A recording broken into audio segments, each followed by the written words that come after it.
Entonces, evidentemente, ahí están confluyendo muchos intereses. Ese es una caldera a la que se le están echando muchos ingredientes explosivos de todo tipo, porque esa es una vertiente. Por otro lado está el tema del narcotráfico. Por ejemplo, Estados Unidos, muchos estados en Estados Unidos han liberalizado el consumo de marihuana. Incluso hay muchos que tienen industrias de producción de marihuana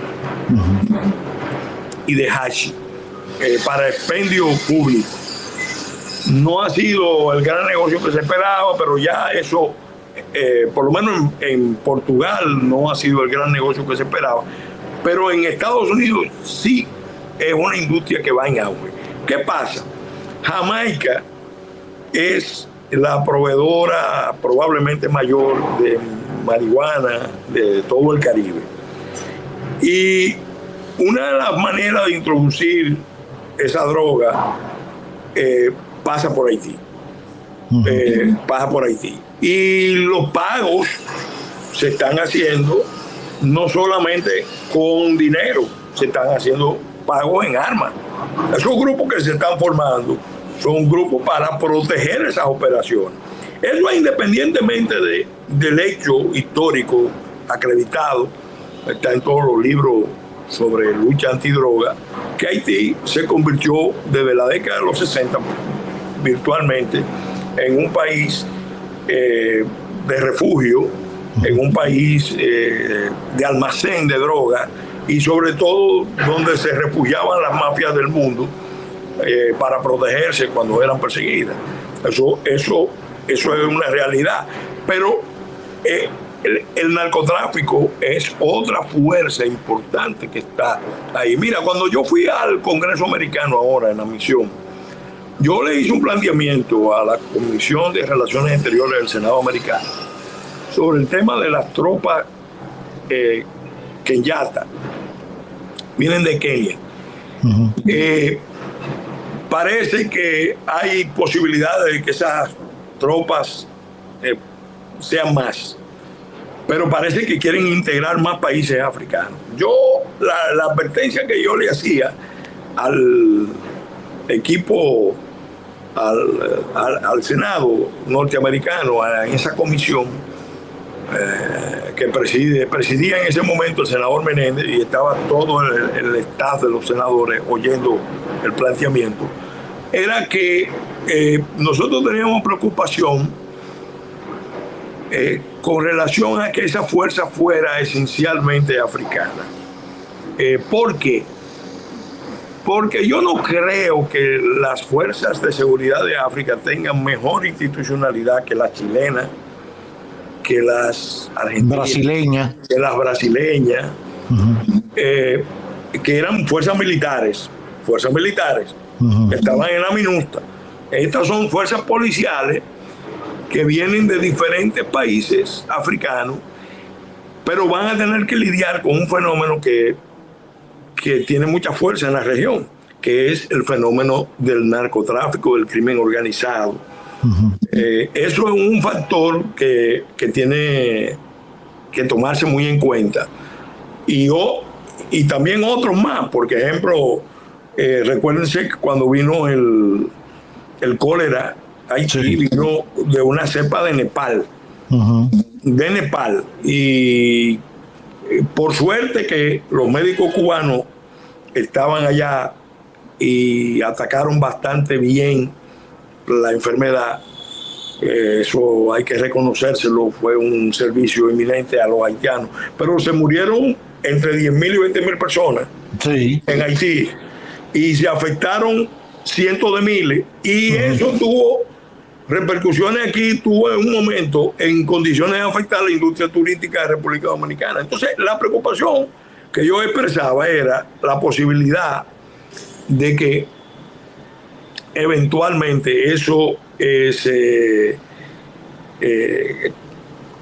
tropas que vengan de África pueden abrir un corredor hacia enfermedades que están en África, que no están en América.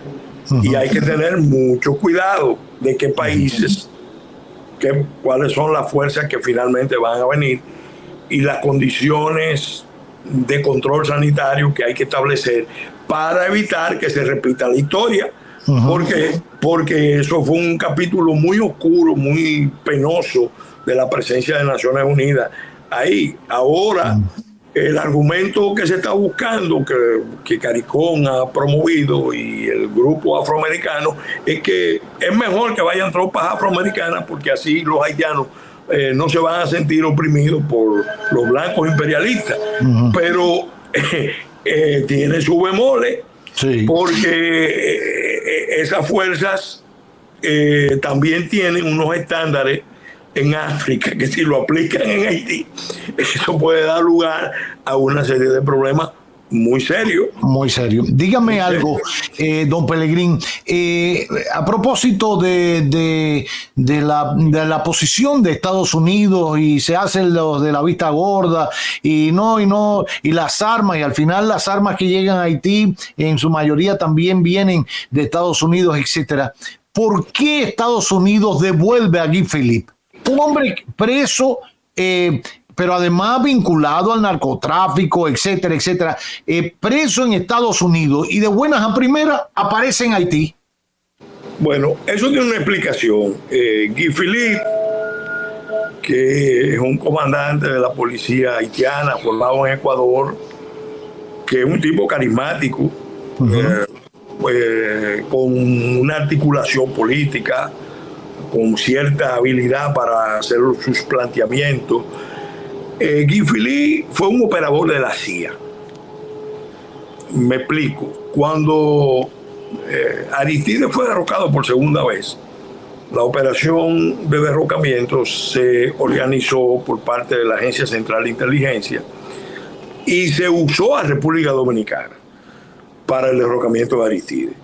Primero aquí se trajo el grupo de los 184 que hicieron las grandes movilizaciones, eran los grupos de sociedad civil, se metieron aquí en los hoteles de la costa este y fueron entrenados en cómo desarrollar una lucha de resistencia frente a un régimen que evidentemente tenía una deriva dictatorial y no cualquiera, porque estaba matando a los adversarios en las calles, quemándolos.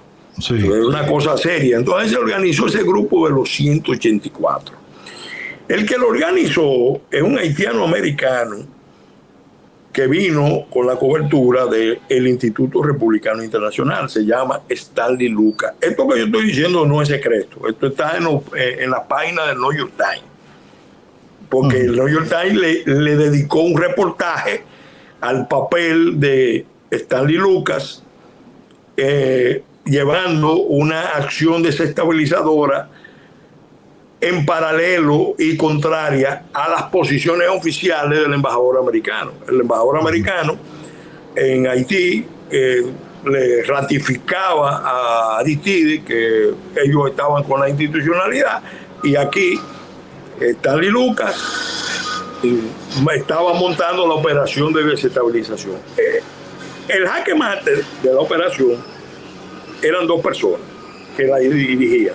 Uno era Guy Philippe, que lo dejaron entrar a República Dominicana a pesar de tener un impedimento de entrada. Yo lo recuerdo porque yo era diputado y me opuse públicamente al ingreso de Guy Philippe al país, porque decía que no era conveniente que tuviéramos un personaje que fue extrañado de Haití porque se consideraba que amenazaba la estabilidad de Haití. Y lo dejaron entrar aquí con la condición de que iba a estar bajo supervisión de las Fuerzas Armadas. Pero en un momento dado, ese Guy Philippe es convocado a hacer trabajo junto con otro personaje que vivía aquí, enemigo personal de Aristides. Su familia fue masacrada en los gobiernos de Aristides, que se llamaba Jodel Chamblan.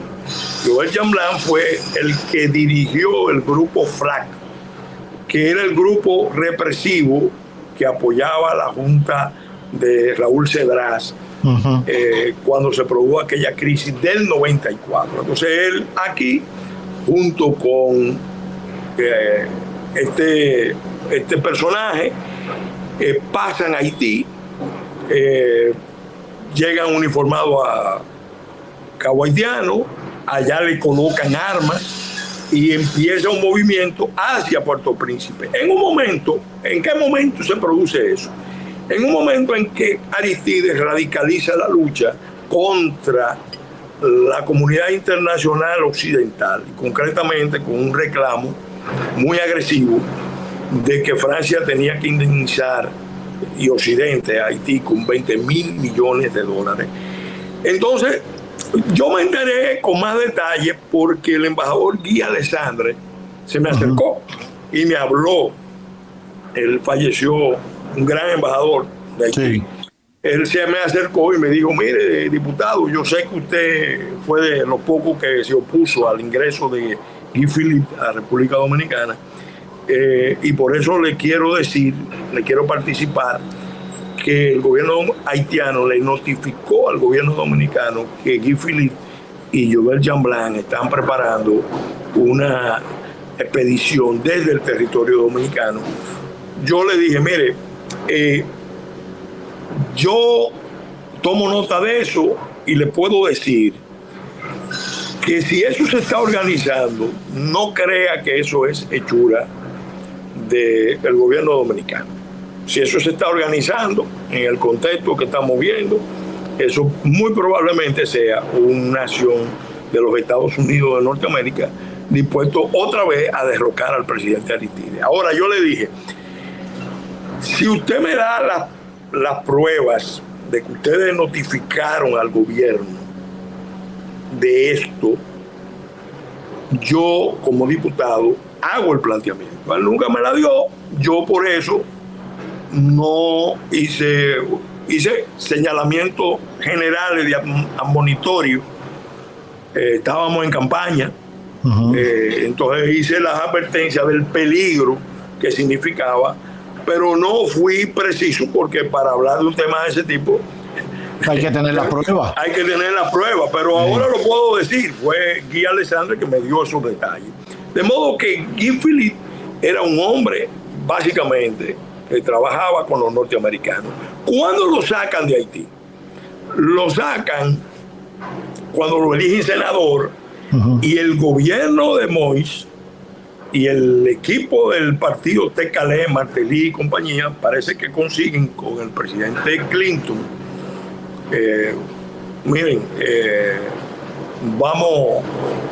creo que fue con la administración Trump, este hombre va a dar origen a muchos problemas, va a desestabilizar Haití, sáquenlo de aquí.